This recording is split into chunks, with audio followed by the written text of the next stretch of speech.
요즘은 모든 것이 불확실한 시대에 살고 있습니다. 예측 불허하죠. 예측을 할 수가 없어요. 이런 일이 있을까? 이렇게 되어질까? 이렇게 되어지겠지. 이 생각도 할 수 없는 시대. 뉴스를 보면 정말 다양한 사건, 사고들이 일어나지 않습니까? 언제 어느 순간에 어떤 일이 내게 생길지, 어떤 불행이 올지, 어떤 위험이 올지, 그리고 우리의 삶과 우리 주변에 어떤 재난이 우리를 엄습할지 알 수 없는 그런 시대에 살고 있다고 하는 것이죠. 그거로 인해서 많은 사람들이 두려워합니다. 걱정이 많죠. 인생은 참으로 어떻게 보면 위험으로 가득 차 있어요. 길을 헤매기 딱 좋은 그런 환경 속에 있습니다. 지금은 좋은데 내일은 좋을까? 이 불안하죠. 그래서 이 불안할 때 가장 많이 잘 되는 것이 보험 산업입니다. 내일이 두려우니까 내일에 대해서 대비하기 위한 보험을 많이 듭니다. 지금 우리가 처한 코로나19 5대양 6대주, 이 6대주 안에 다 지금 나타나는 이 팬데믹 현상, 이 코로나 현상만 보십시오. 코로나 바이러스만 잡으면 될 줄 알고 그 백신을 개발하고 급하게 백신을 개발해서 그것을 주사를 맞으면 되는 줄 알았어요. 근데 그게 다양한 또 다른 변이를 자꾸 일으키고 있습니다. 이러다 나중에 의료진들이 연구하는 사람들이 우리 지쳐서 못하겠어.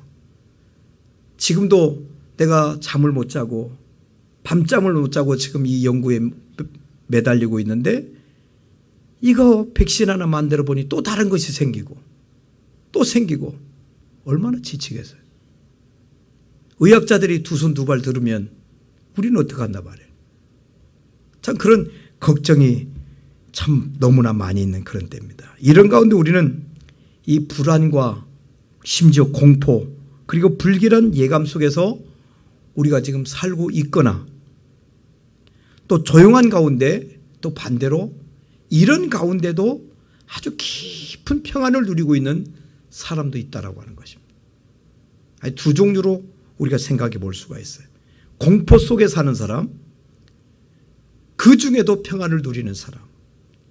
예수님께서 풍랑이는 게네사렛 호수에서 그 평안히 주무실 수 있었던 예수님과 불안에 떨고 있는 제자들의 모습은 완전 대비되는 모습. 바로 오늘 이 시대에 우리들의 삶을 보여주는 그런 모습입니다. 여러분은 어느 쪽에 속하여 계십니까? 지금 공포, 불안, 초조에 아주 쌓여 있는지, 주변에서 어떤 상황이 벌어지든 간에 나는 참 평안해, 너무너무 평안해. 그 평안을 누리면서 살고 있습니까? 일반적으로 우리가 공포를 느끼는 것은 미지의 세계, 우리가 아직 다다르지 않은, 가보지 않은 그 미지의 세계와 예측할 수 없는 일들을 바로 그런 일들 때문에 그런데 공포에 사로잡혀 있는 사람들은 미리 겁에 질려 있습니다. 미리 겁에 질려 있는 모습들.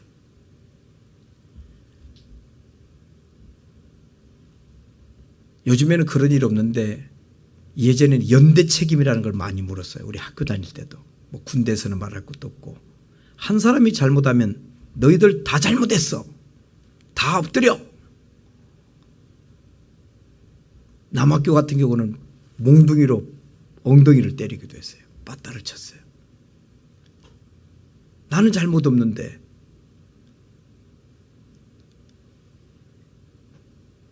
막 몽둥이 들고 때리는 분도 대단하지만은 맞는 사람 팍 소리 나면요.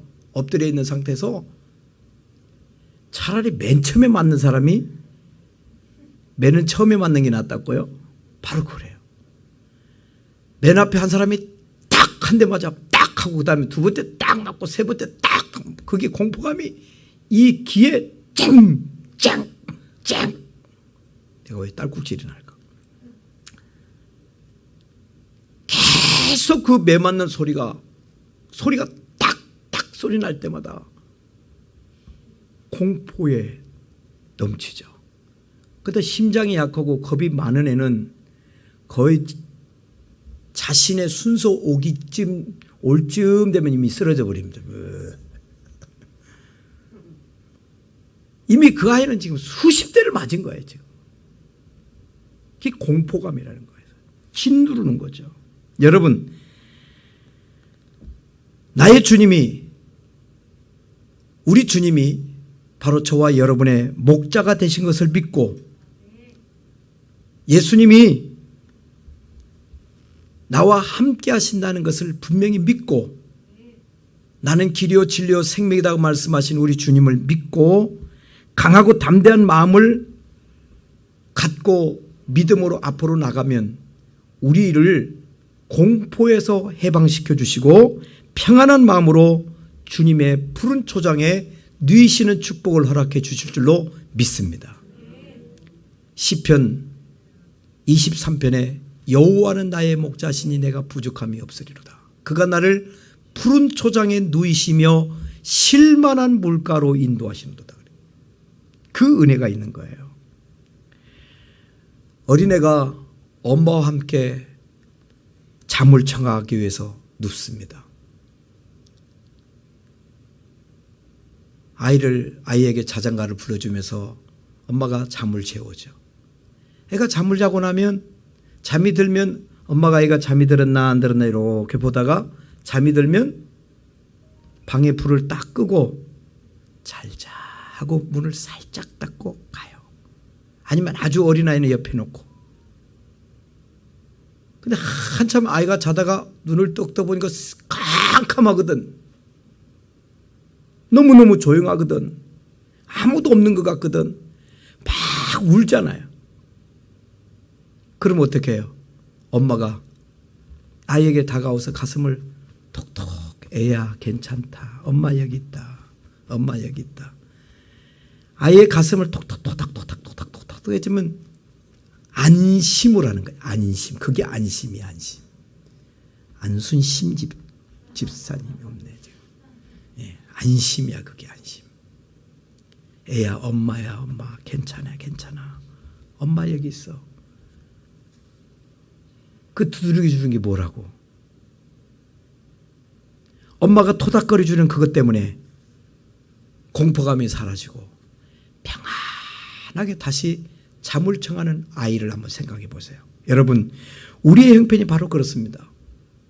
정말 근심거리라고 말하면 한두 끝도 없죠.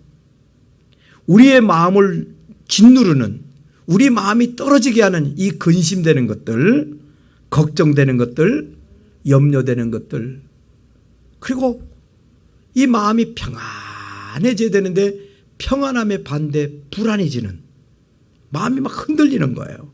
불안에 쌓여 눕지 못하고 있는 우리가 주님이 저와 여러분의 곁에 계시는 것을 우리가 느끼게 될 때 정말 우리는 두려움과 불안이 사라지고 평안한 마음을 가지게 된다는 사실을 믿으세요.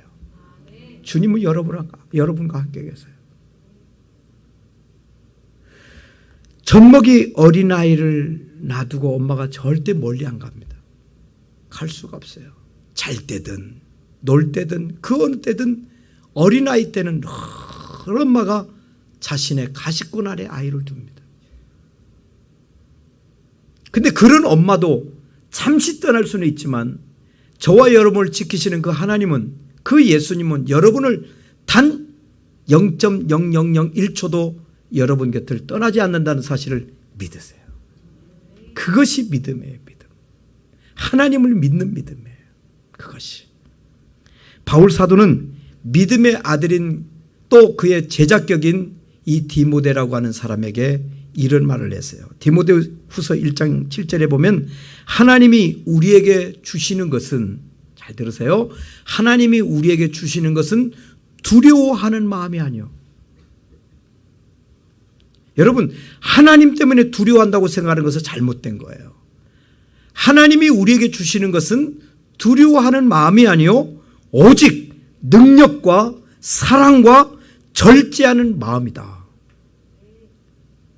하나님이 우리에게 믿음을 주시고 우리에게 마음을 쏟아부어 주시는데, 하나님의 마음을 받은 우리들은 어떤 존재가 되느냐? 하나님의 능력을 받고요. 할렐루야. 하나님의 사랑을 받고 어떤 상황 가운데에서도 절제하는 마음을 가질 수 있다. 이 은혜의 말씀을 우리에게 주셨죠. 주님은 우리에게 말씀하십니다. 요한복음 14장 1절에 너희는 마음에 근심하지 마라. 절대로 해서는 안 될 것이에요. 근심하지 마라. 우리 신앙인들이 근심하는 것 역시 그것도 죄입니다. 하나님이 근심하지 마라고 그랬어요. 금기사항입니다. 우리가 죄를 짓지 말아야 되지만 죄 짓지 않는 것 못지않게 근심하는 것도 우리가 죄라는 사실을 알아야 돼. 너희는 마음에 근심하지 마라. 근심하지 마라.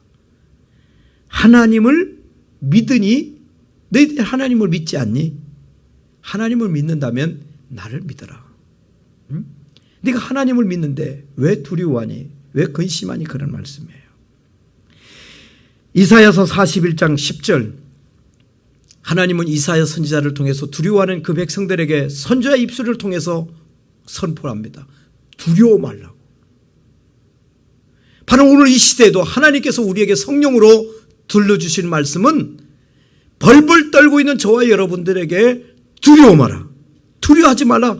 내가 너와 함께함이라. 내가 너와 함께하기 때문에 너는 놀라지도 말아라.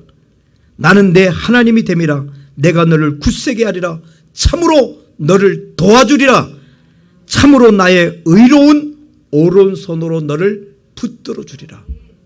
이보다 더 확실한 말씀이 어디에 찾을 수가 없죠.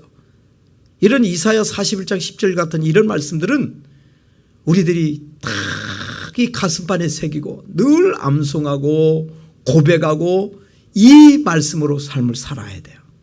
오늘 보면 27절에도 보면 주님은 평안을 너에게 끼친다. 여기서 보세요. 평안을 끼친대요. 이것은 내 의지하고 상관이 없어요. 하나님이 끼쳐주시는 거야. 마치 우리가 살고 있는 우리 교회가 있는 이 지역에 오늘은 날씨가 좀 맑았으면 좋겠대. 그런데도 불구하고 장마 전선이 위에 탁 끼치면 먹구름이 끼면 비가 오게 됐어요. 내 의지하고 상관없어. 하나님이 너희에게 평안을 끼친다. 하나님이 어떻게 보면 영어로 보는 게 강력하게 평안을 주시는 거예요. 평안을 너희에게 끼쳐노니 곧 나의 평안을 너희에게 주노라. 예수님이 이 땅에 사실 동안 그 모진 어려움 속에서도 평안의 모습을 직접 보여주셨잖아요. 그 평안을 너희에게 준다 이거예요. 나의 평안을 너희에게 주노라. 내가 너희에게 주는 것은, 예수님이 저와 여러분에게 주는 것은, 예수님이 지금 오늘 이 시대에 살아가는 우리들에게 염려와 불안과 코로나로 인해서 걱정하는 우리들에게 주시는 것은 세상이 주는 것과 같지 않다. 세상이 주는 것은 조건적이에요. 찰나적이에요. 돈이 없던 사람이 돈이 생기면 그 순간은 기뻐요. 다시 돈이 없어져 보십시오. 또 염려가 되고 걱정이 되죠. 아픈 사람이 건강이 회복이 되어지면 기쁩니다. 또 아프면 또 근심이 되어져요. 이 세상적인 조건들, 세상이 주는 기쁨의 조건들이죠. 그러나 주님이 주시는 것은 세상의 조건들과 다르다. 너희는 마음에 근심하지도 말고, 근심하지도 말고 뭘 하지도 말라? 두려워하지도 마라. 이 금기의 말씀이죠. 어떤 우리에게 조언해 주시는 말씀이 아니에요. 예수 믿는 사람들은 두려워하지도 말고 놀라지도 말고 근심하지도 말아요. 마음에. 이것으로 우리가 무장함에 살아야 돼요. 우리의 평안이 어디에 있습니까? 환경과 조건이 있을까요? 생각해 보십시오. 환경. 내 환경이 좋아지면 평안할 것이다. 내 삶의 조건이 좋아지면 평안할 것이다. 보통 사람들은 그렇게 생각을 합니다. 그러나 우리가 전에 너무너무 우리나라 사람들을 정말 가난했어요. 얼마나 가난했는지 몰라요.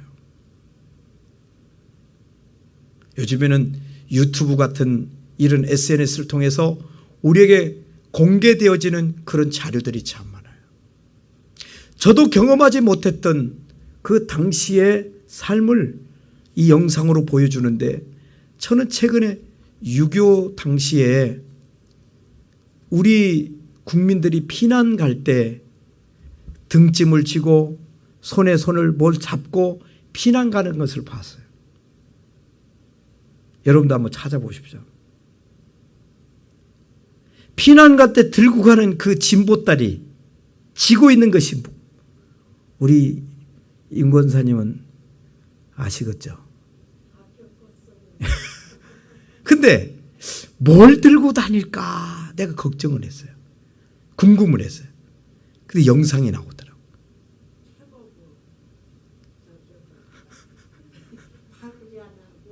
예. 요즘으로 보면 아무것도 아니야. 소쿠리 같은 거. 어떤 사람은 이런 바켓이라고 그러나요? 그런 거 지게에다 그거나 매달고, 또 어떤 사람은 내가 지금 궁금하긴 해요. 그 새끼줄 있잖아요. 새끼줄을 그걸 막 계속 꽂는가 봐. 새끼줄을 많이 만들어서 새끼줄을 지게에다 또 메고 가. 그걸 팔려고 지고 갈까? 나 피난 가는 길이잖아요. 지금 어디 이사 가는 것도 아니고. 조그마한 지금 한 5살, 6살 먹은 적은 아이들은 머리에 뭔가 또 개도 개가 아닙니다. 개가 아닙니다. 그분들 최소한 지금 70살이 다 넘은 분들입니다. 걸리고 가더라고.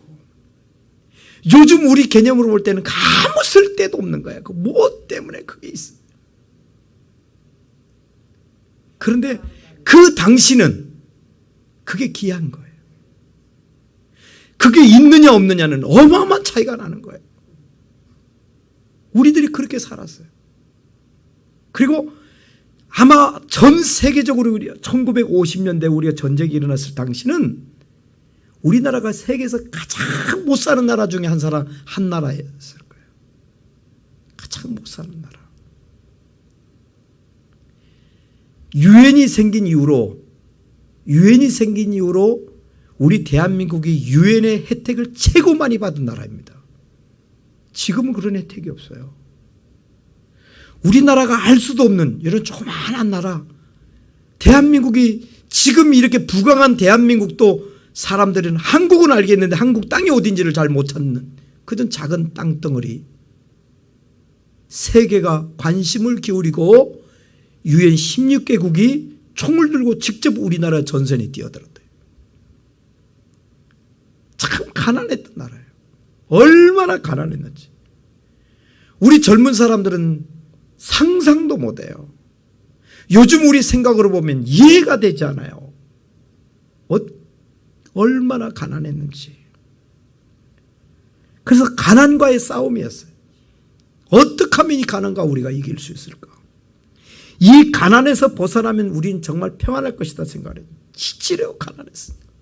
너무너무 가난했으니까. 그래서 인사도 그 당시 나왔던 인사가 있어요. 뭐예요? 진지 드셨습니까? 경상도 말로 밥 먹었습니까? 그게 만나면 인사야. 만나면 밥 먹었냐고.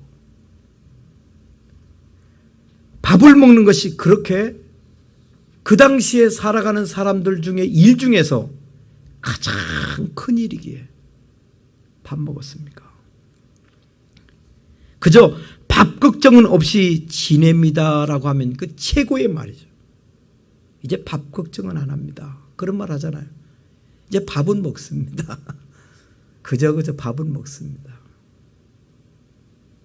그런데 지금 거의 우리나라에서는 지금 밥 걱정 그래도 면하고 살고 있지 않습니까? 참 평안이 어디 있습니까? 사람들은 평안을 구하나 진정한 평안이 없습니다. 왜 평안이 없을까요? 이 평안이 도대체 어디로 갔을까요? 그걸 생각을 해보셔야 돼요. 보통 사람들은 평안을 환경이나 조건, 즉 외부적인 그런 곳에서 찾으려고 합니다만은, 그런데 참 평안은, 여러분, 평안이라고 하는 것은 외적인 요소에서 오는 것 아닙니다. 외적인 환경과 조건이 좋아진다고 해서 인간이 평안해지는 것 아닙니다. 자꾸 마귀는 속여요. 너 가난하지? 돈 생기면 너 평안해진다? 기뻐진다? 네가 집만 하나 사봐라? 네가 뭘만 가지고 있어봐라? 평안해진다? 자꾸 속여요.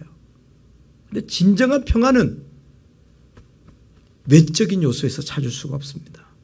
참 평안은 외부적인 데 있는 것이 아니라 내부적인 것인 데 있는데 우리 마음에 있다는 것입니다. 그러면 우리 마음이 평안을 어떻게 누릴 수 있을까? 이것만은 우리가 제대로 알아도 우리의 삶은 이런 불안한 세대에 더 이상 불안을 느끼지 않고 살 수가 있습니다. 그것은 따라하시길 바랍니다. 하나님과 바른 관계를 맺어야 된다. 예. 인간은 그 어디에서도 평안을 찾을 수가 없어요. 진정한 평안을 누릴 수가 없어요. 하나님과의 바른 관계, 하나님과의 관계를 맺지 않고는 인간은 참 평안이 없어요. 외적인 것들이 많아지면 많아질수록 점점 더 불안해집니다. 집안에 있는 담도 점점 더 높여야 되고요. 지키려고 하는 그 어떤 것도 점점 더 많아져야 돼요. 외부적인 것이 커질수록 인간은 점점 더 불안해집니다. 쥐가 작을 때는, 명예가 적을 때는 별로 불안한 것이 없어요. 그렇게 많이 없어요. 명예와 권세가 커 보십시오. 경온도 있어야 되고요. 밖에 나가서 칼국수도 먹을 수 없어요. 이 더운데 냉콩국수도 못 먹어요. 외적인 것들이 그래요. 그러면 어떻게 하면 하나님과의 바른 관계를 맺으며 살 수 있을까요? 한번 곰곰이 생각해야 되고 우리 생각 앞에 머물러 있어야 됩니다. 인간은 범죄해서 하나님과 원수 관계에 놓이게 되어졌어요. 하나님과 원수 관계에 놓임으로 말미암아 인간은 그때부터 불안에 찾아왔다. 한마디로 인간이 왜 두려운가, 불안해지는가, 그 죄 때문에 그렇다는 것입니다. 하나님과의 관계가 깨어짐으로 그때부터 마음에 불안과 공포가 찾아왔어요. 아담과 하와가 하나님의 명령을 어기고 범죄함으로 하나님을 두려워하면서 숨지 않습니까? 그게 시초예요. 죄를 짓고 난 다음에는, 특별히 하나님께 범죄한 이후에는 반드시 인간에게 불안이 찾아옵니다. 하나님과의 관계가 틀어지고 나면 그 어떤 것들이 채워져도 불안을 막을 수가 없습니다. 잠언서 기자는 이 사실을 일찍이 우리에게 증언해 주었습니다. 잠언서 28장 1절에 보면 악인은, 잘 들어보십시오, 악인은 쫓아오는 자가 없어도 도망하나, 악인은 쫓아하는 자가 없어도 도망하나 의인은 사자같이 담대하니라. 그래, 의인과 악인의 완전 차이예요. 의인이라 하면 하나님으로 인하여, 예수 그리스도로 인하여 죄 용서받고 의롭게 되어지는 영원한 새 생명을 얻은 저와 여러분들이거든요. 우리는 이 세상 앞에 담대한 거예요. 두려움이 없죠. 불안이 없죠. 근심이 없죠. 근데 악인은 쫓아오는 자가 없어도 도망가요. 그게 죄의 속성이에요. 다윗도 시편 32편 3절과 4절에서 이런 얘기를 합니다. 내가 입을 열지 아니할 때 종일 신음함으로 내 뼈가 쇠하였도다. 내가 입을 열지 아니할 때, 그게 뭐예요? 하나님께 기도하지 아니할 때, 하나님과의 관계가 바로 맺지 아니했을 때 종일 신음함으로 내 뼈가 쇠하였도다. 주의 손이 주야로 나를 누르시오니 내 진액이 빠져서 여름 가뭄에 마름같이 되었나이다 라고 고백을 해요.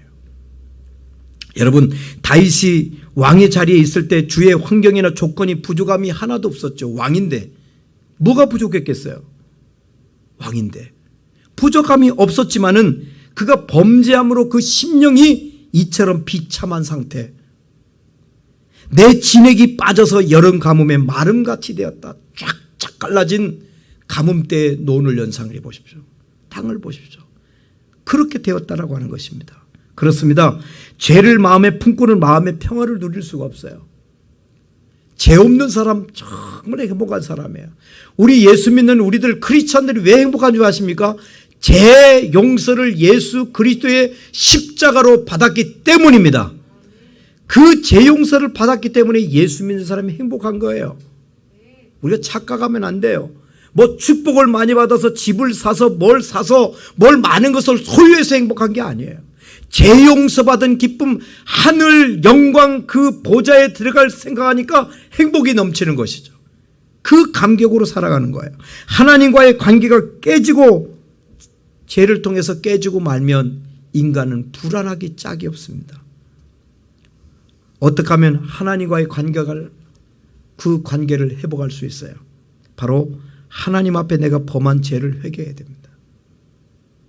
성경은 말합니다. 죄는 모양이라도 떨쳐버리라.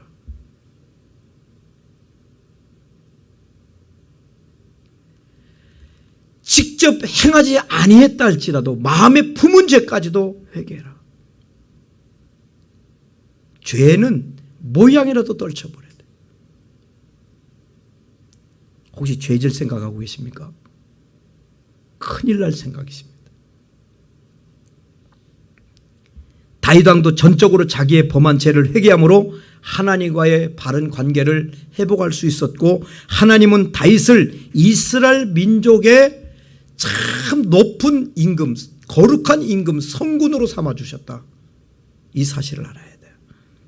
요한일서 1장 9절에 보면 만일 우리가 죄를 자백하면 그는 미쁘시고 의로우사 우리 죄를 사하시며 우리를 모든 불의에서 깨끗게 해주실 것이다 말씀했습니다. 죄의 용서함을 받으면 하늘로부터 너무너무 행복한 음성을 들으며 행복한 삶을 살 수 있는, 찬송과 행복이 넘치는, 우리가 이 땅에 살 동안도 즐거운 일이 있으면, 생각만 해도 행복한 일이 있으면 뭐가 나요? 콧노래가 나지 않습니까? 여러분 언제 콧노래를 불러보셨어요? 진짜 생각만 해도 행복하면요, 진짜 생각만 해도 즐거우면 나도 모르는 사이에 콧노래가 나와요. 음치냐 안 음치냐고 상관없어요. 그냥 콧노래가 나오니까 몸이 그냥 덩실덩실. 하나님으로부터 내가 용서받았다는 사실을 깨닫게 되면 우리도 모르는 사이에 콧노래 찬송, 콧노래 삶이 넘친다는 것이죠. 여러분 평안하십니까? 우리를 불안하게 하는 죄의 속박에서 완전히 해방될 수 있어야 됩니다. 그 길은 오직 하나, 예수 그리스도의 피밖에 없어요. 그 피로 우리가 용서받는 것입니다. 예수님은 귀한 말씀만 주시기 위해서 세상에 오신 것이 아닙니다. 예수님은 놀라운 기적만 이 땅에서 베풀기 위해서 오신 것이 아닙니다. 아름다운 생활의 모범만 보여주시기 위해서 이 땅에 오신 분이 아니라는 사실이죠. 죄로 말미암아 하나님과 원수되어서 불안과 공포 속에 살고 있는 우리를 위해서 십자가에서 화목의 제물을 들이심으로 말미암아서 그 보혈로 우리의 죄를 깨끗하게 씻어주시고 하나님과의 관계를 바르게 회복시키기 위해서 예수님이 이 땅에 저와 여러분에게 오셨다는 사실을 믿으시기를 바랍니다. 그러므로 아무리 큰 죄, 아무리 무서운 죄를, 아무리 더러운 죄를 범했다 할지라도 주님의 십자가 밑에 철저하게 우리들이 회개하면 죄사함을 받고 하나님과의 바른 관계를 맺을 수 있으며 심령의 평안을 넘치도록 받아 누린다는 사실이죠. 여러분, 이 평안을 우리가 누려야 돼요. 정말 평안하기를 원하십니까? 오늘 말씀의 제목처럼 정말 평안하기를 원하십니까? 하나님과의 바른 관계, 하나님과의 조그마한 간격도 두지 마십시오. 여름철에 비가 아무리 와도 비닐 우산만 써도 비를 맞을 수 없는 것처럼 하나님이 아무리 여러분에게 복을 부어주시려고 해도 하나님과 여러분 사이에 그 비닐 같은 작은 막만 생겨도 복을 받아 누릴 수가 없어요. 죄를 철미하게 회개하고 하나님과의 틀어져 있는 관계 다 청산하고 하나님이 주시는 그 놀라운 은총을 누리셔야 됩니다.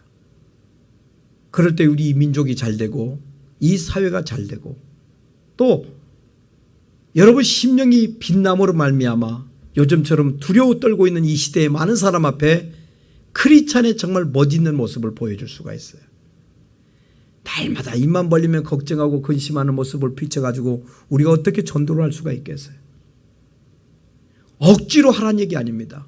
정말 여러분들이 하나님과의 바른 관계를 맺으면 여러분 얼굴이 빛나요. 뭐 좋은 걸 먹지 않아도 괜찮아요. 심령이 평안한데 뭐든지 맹물을 먹어도 피가 되고 살이 되고 찌개 백반 무엇이 돼도 꼴이 되는 거예요. 이 8월 달은 기도 중에도 말씀을 드렸습니다마는 우리 조국이 광복을 담고 있는 광복의 달이기도 합니다. 회복이 되는 달이죠. 무엇보다도 이 8월 한 달 동안 날은 덥고 환경은 힘들고 그렇지만은 하나님과의 바른 관계를 맺어서 정말 여러분 마음속에 평안을 누리며 그 평안 속에서 여름을 이기고 코로나19도 이기고 여러분의 삶에 닥친 여러 가지 어려움도 능히 이기고 평안을 누리며 살 수 있는 축복이 여러분에게 있기를 바랍니다. 그래서 시편 23편 말씀, 시편 1편 말씀, 또 시편 121편 말씀, 이런 말씀들, 오늘 본문 요한복음 14장 본문 이런 말씀들 많이 묵상하시고 또 암송하시고 고백하면서 정말 평안을 누리며 복된 삶을 영위해 나가시는 우리 예인 가족들이 되시기를 바랍니다. 기도하겠습니다. 하나님 아버지, 하나님의 은혜와 사랑을 진심으로 감사합니다. 많은 사람들이 이구동성으로 하는 말은 어려운 때, 힘든 때, 고통스러운 때, 한치 앞을 내다볼 수 없는 예측 불허의 상태, 그런 상태에 우리들이 지금 살고 있습니다. 불확실한 시대에 우리가 살고 있습니다. 이런 시대에 이 세상에 마음을 두지 않게 하시고 세상을 바라보지 않게 하시며 온전히 마음을 하나님께 두고 하나님과의 바른 관계를 맺음으로 하나님이 주시는 그 평안, 예수 그리스도가 우리에게 끼치시는 그 평안 속에서 강건하고 담대한 삶을 살아가는 우리들, 그래서 우리의 삶으로 전도하고 삶으로 영향력을 끼치며 삶의 승리자가 될 수 있도록 하나님이 도와주시옵시며, 오늘 이 자리에 있는 분들 중에 혹시 마음의 염려와 걱정 근심 속에 있는 분들이 있습니까? 우리 주님 찾아오셔서 저를 어루만져 주시고 도닥거려 주시며 나를 믿으니 두려워하지 마라, 내가 여기 있노라, 내가 너와 함께하노라 하는 주님이 함께하심의 그 축복을 전해 듣는 또 확인하는 거룩한 시간 되셔서 정말 담대한 삶을 살아가는 축복의 주인공들 되게 해 주옵소서. 예수님의 이름으로 기도하옵나이다. 아멘.